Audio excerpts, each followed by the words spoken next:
hello guys. අද අපි travel කරන්න ලෑස්තිලා ඉන්නේ ට්‍රින්කෝ වල යන්නේ. ඔයාලා මේ පාර එච්චර නම් දන්නේ නැතුව ඇති. අපි මේ යන්න හදන්නේ මැදිගිරියෙන් දාලා ඇටඹේ පාර ඔස්සේ කන්තලේට ගිහලා තමයි ට්‍රින්කෝ යන්නේ. ඉතින් මේ යන අතරමඟ පාරේ අපි දැන් තාම ඉන්නේ. මම ඔයාලට මගින් වීඩියෝ ගේන්නම්. ඉතින් අද අපිත් එක්ක එකතු වෙන්න කියනවා ට්‍රින්කෝ වලට යන්න. ඔයාලට මෙතන ඉස්සරහින් මේ තියෙන හන්දියට කියන්නේ ඇටගොය හන්දිය කියලා. මෙතනින් දකුණට දාලා අපිට ගිය හැකි විසෝපුර ග්‍රවුන්ඩ් එකට. අපි යන්නේ නම් ට්‍රින්කෝ වලට මෙතන ගෙලින් පාරේ. ඔයාලට ඇවිත් බලන්න කියනවා ලස්සන පැත්තක්. අලි හැමත් පොඩ්ඩක් ඉන්නවා ඒක බලාගෙන ඉන්න. හරියනම් ඉස්සරහට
අග්බෝපුර ටවුන් එකේ දැන් ලොකු ටවුන් එකක් නේ. ඇත්තට මේක අර පොඩි ප්‍රමාණයක් තියෙන්නේ.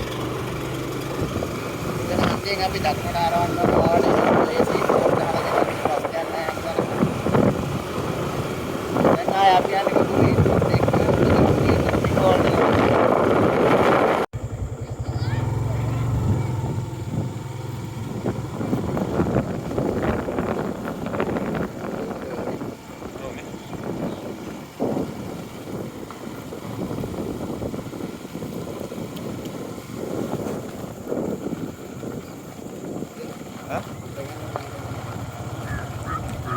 ඔයාලට මේ පේන්න තියෙන්නේ කන්තලේ වැව.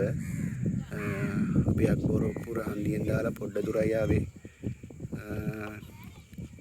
දැන් නම් වතුර පොඩ්ඩක් හිඳිලා තියෙන්නේ මේ පැත්තට පායන කාලේ මේ දවස්වල. ඔයාලට යන ගමන් ඇවිල්ලා බලයන් කියලා කියනවා. ප්‍රධාන පාර තමයි උතන ඉස්සරහින් පේන්න තියෙන්නේ. එතනින් දාලා එන්න පුළුවන් මෙතන ඩිග්මන්ට.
විස්තරව මේ විදිහට බලා ගන්න පුළුවන්.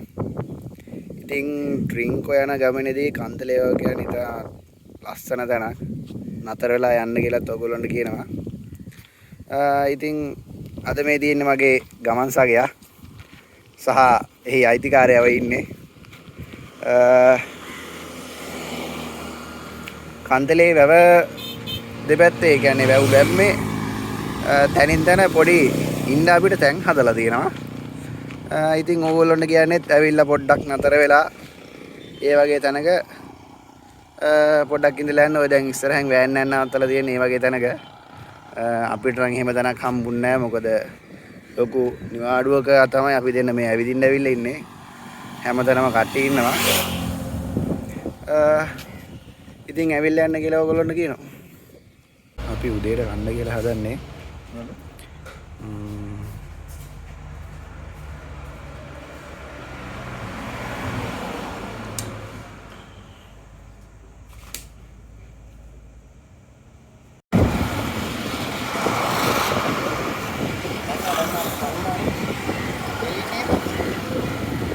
දකුණට නේ.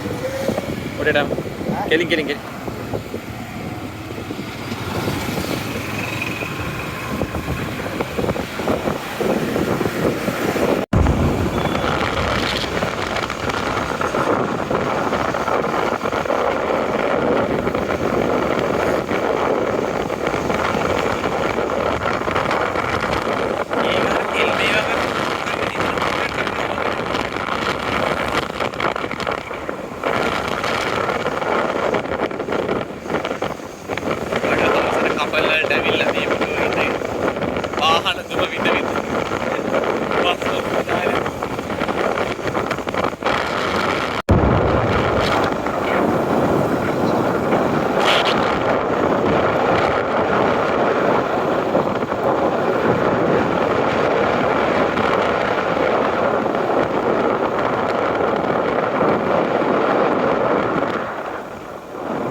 අපිට මෙතෙන්ට නිකන් විතරයි බයික් එන්න පුළුවන් උනේ.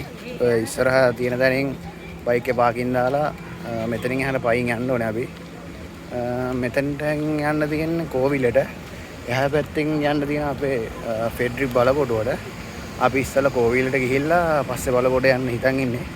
බලමු ඉස්සලා කෝවිලට ගිහිල්ලා. ඔයාලට මෙතනට එනකන් බයික් එක වගේ එනවා නම් එන්න පුළුවන්. කෝවිල රතකාර කියලා මෙතන තියෙනවා. මෙතන පල්ලෙහා රතකාරක් තියෙනවා. දැන් අපි කෝවිලට ඇතුල් වෙන්න යන්නේ. අපි ඇතුල් ගිහිල්ලා බලමු. ඔයාලට මෙතන ඇතුල් වෙන තැනම මේ ඔයාලා ගේන බඩු හෙල්මට් බාට බෑග් කනම්මනම් මෙතන තියලා යන්න පුළුවන්. ඇත්තට මේක හොඳ දෙයක්. බඩු උසගෙන යන්න ඕනේ නැහැ මේක ඇතුලේ. හරි අපි එහෙනම් කෝවිල ඇතුළට යමු. මේකේ තියෙනවා රාවණා කැපිල්ල කියලා ගහලා තැනක්. ඒකේ විස්තරය ගැන කියනවා නම් රාවණ රජුරෝ කඩුවෙන් ගහලා තමයි මෙතන මේ දෙබෑ කරලා කියලා කියන්නේ. අතන තියෙනවා ඇත්තටම විස්තරයක් දාලා ඔයාලට බලලා කියව ගන්න පුළුවන්. ඉතින් ලස්සන තැනක්. ඔයාලට එන්ට්‍රස් එක මේ පැත්තෙන් බලා ගන්න පුළුවන්. ප්‍රශ්නේ වැඩි කාලෙට පොඩ්ඩක් යන්න අමාරු වෙන පොඩි පාවිස්සක් එහෙමත් දාලා තියෙනවා.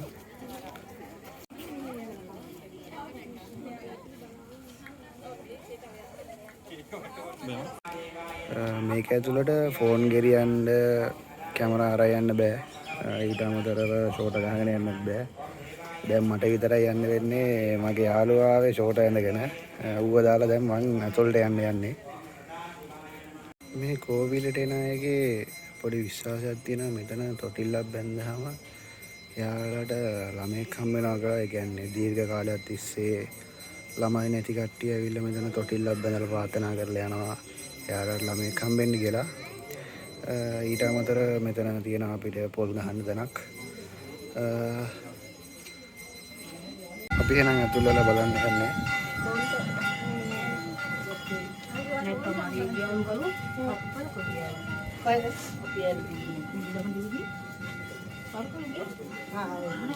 එතන පොඩි දේව රූපයක් තියෙනවා.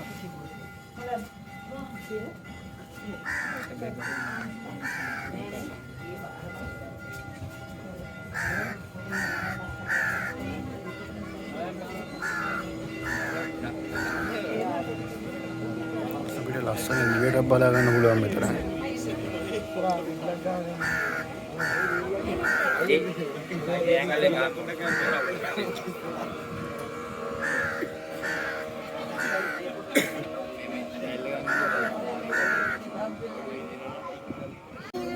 ඒ දෙන්න ගහගත්ත හරියන්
ලවන සාන්දනේ පට්ට වැඩි.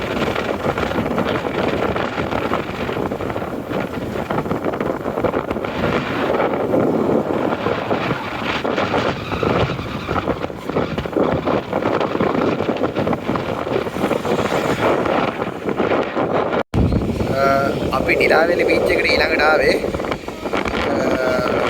ලස්සන ක්ලයිමේට් එකක් දෙනවා. ඒ කියන්නේ අවුව නැහැ. දැන් මේ වෙලාවේ නම් වහින්න එන්නේ. වැස්සොත් සමහර විට තව ටිකක් හොඳ වෙන්න තියෙනවා. රැල්ල පොඩ්ඩක් දැනට අඩුයි. වැස්ස පොඩ්ඩක් කිට්ටු කරලා දෙන හින්දා රැල්ල පොඩ්ඩක් සැර වෙනවා. අපේ ආරක්ෂාවට කට්ටියක් මෙතන ඉන්නවා. ඉතින් හොඳට එන්ජොයි කරන්න පුළුවන් තැනක්. ඔයාලට ඇවිල්ලා එන්ජොයි කරන්න කියලා කියනවා.